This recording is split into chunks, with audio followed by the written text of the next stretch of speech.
ملګرو اخر کار د انډیا نه چې کومه جینۍ راغلې وه هغې د پاکستان کوم نصرالله د دیر هپر سره چې تعلق دی د هغې سره یې واده وکړو. د واده نه پس به آیا دا واپس خپل وطن ته ځي او که نه. نن به په دې باندې خبره کوو. که ستاسو یاد وي زه به تاسو سره شریک کړم. لکه د نن نه 2-3 میاشتې مخکې چې کوم پاکستانۍ ښځه چې وه هغه انډیا ته لاړه، هلته هلک پسې یعنې کوم پبجي ګیم باندې چې د هغو ګپ جوړ شوی او بیا لاړه هلته او د هغو کومه واده چې وشو 15 بچي د هغې سره ورسره وو او هغه لاړه انډیا ته. بیا داسې کوم هغه خبر چې و په سوشل میډیا باندې خاص طور د انډیا کوم چینل چې دی په هغې باندې ډېر زیات په تیزۍ سره هغه چلېدو. هغه جینۍ اخر دونه تنګه شوه، بیا ویل چې زه کومه میډیا چې دا دې ته هغه زه ځان نه خوم او نور دې ته زه مخامخ هغه نه راځم.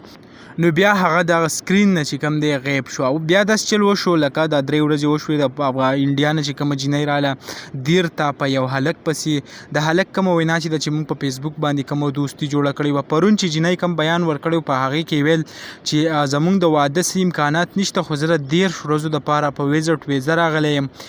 خو نن داسې چل وشو چې د هغو کومه نکاح چې دا هغه په یو ضمني کوم یو ځای چې و په هغې کې وشوه په یو جومات کې او د هغو کوم نکاح چې هغه ترسره شوه. د جینۍ کومه وینا چې دا هغه وایي چې زه به انډیا ته یو ځل ځم خو بیا به واپس راځم او بیا به هغه نه ځم.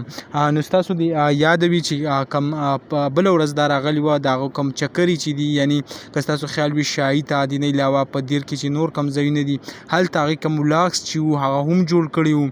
نو اخر کار چې کوم دی هغه نکاح وشوه. نو ما هم غوښته چې تاسو سره هغه خبر هغه شریک کړم او بله دا خبره چې کوم نوم چې دی هغه هم بدل کو فاطمه نوم یې هغه ځان له کېښودو. نو دغه لنډ شان معلومات هغه هم تاسو سره شریک کړو. امید لرم ویډیو به هم خوښه شوي. که ویډیو هم خوښه شوي ویډیو لایک کړئ او که زموږ په چینل نه وي چینل سبسکرایب کړئ د راسې نور ویډیوګانو لپاره.